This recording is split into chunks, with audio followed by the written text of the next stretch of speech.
Transcription number 490. Get ready to write. Start.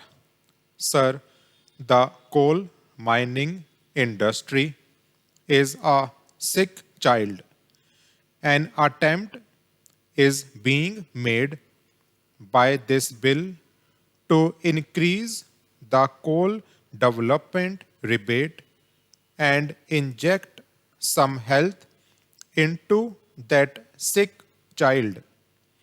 This remedy, in my opinion, would have limited effect for, as pointed out by the previous speaker, the problems raised by the condition of the coal industry are of a wider and different nature and need solution on a wider canvas.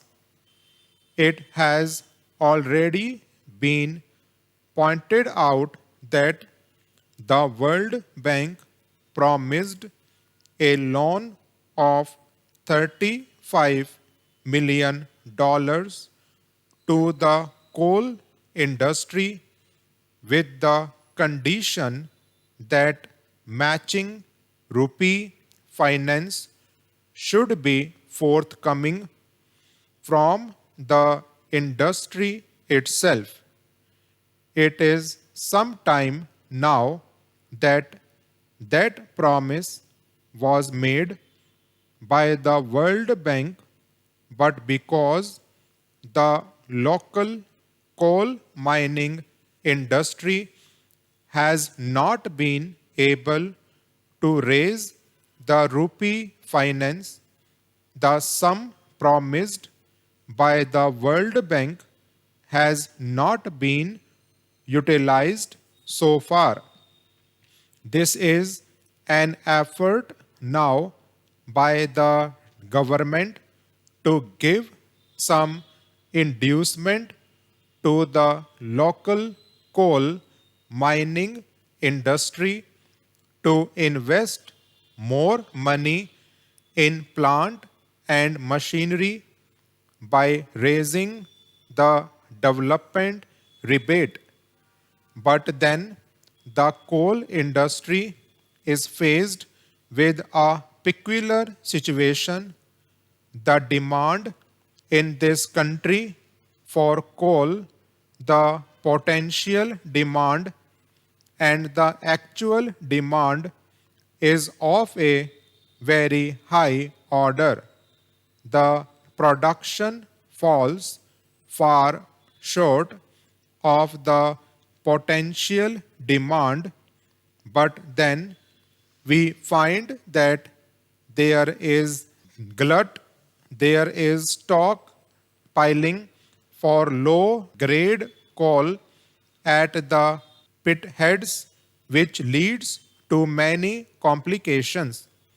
Therefore, the government, while trying to inject this incentive in this mining industry, should be aware of the other connected problems, because life is an integrated whole.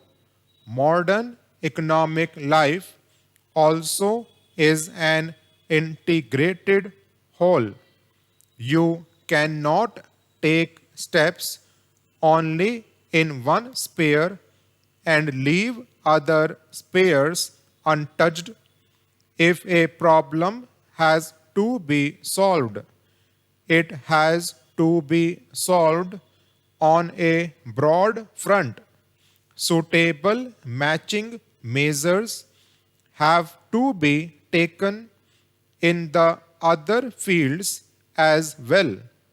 This concession, no doubt, is large, but as the previous speaker has rightly pointed out, we do not know what amount of money, what amount of rupee finance this concession will make available to the coal mining industry in the next 3 or 4 years.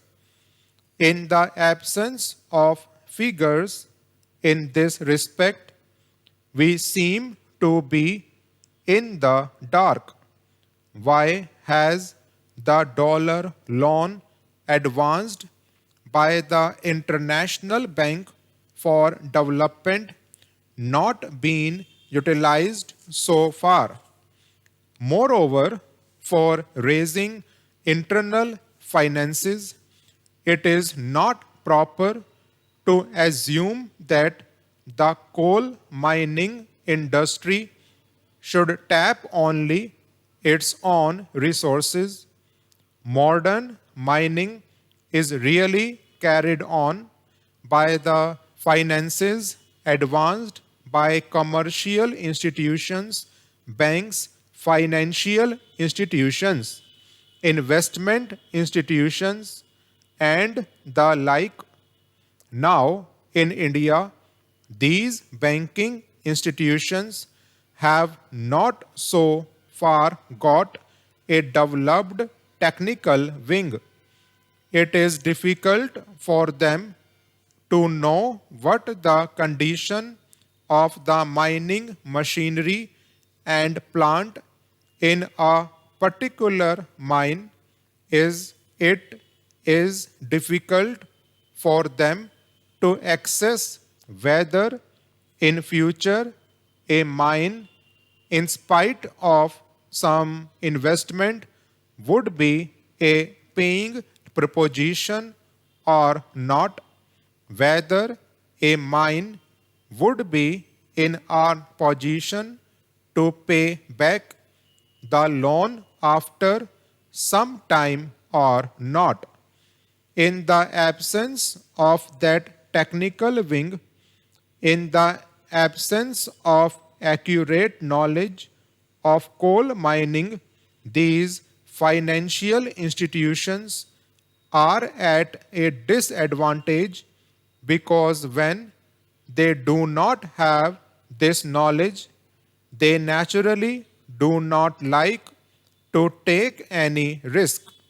Therefore, even if the state governments would give the permission required under the mineral concession rules, even in that situation, I do not feel it would be possible for these coal mines to raise adequate matching rupee finance.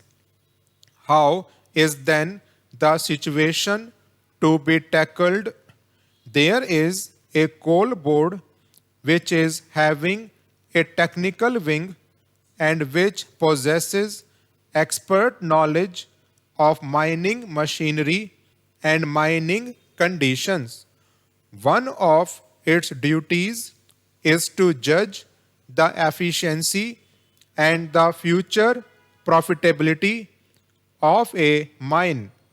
Now, if the technical know-how that is at the disposal of the coal board is somehow connected with the private commercial institutions, in that case, it may be possible for the coal mines to raise the matching rupee finance. I do not know if the government have applied their mind to bring the coal board and the financial institutions together into some scheme.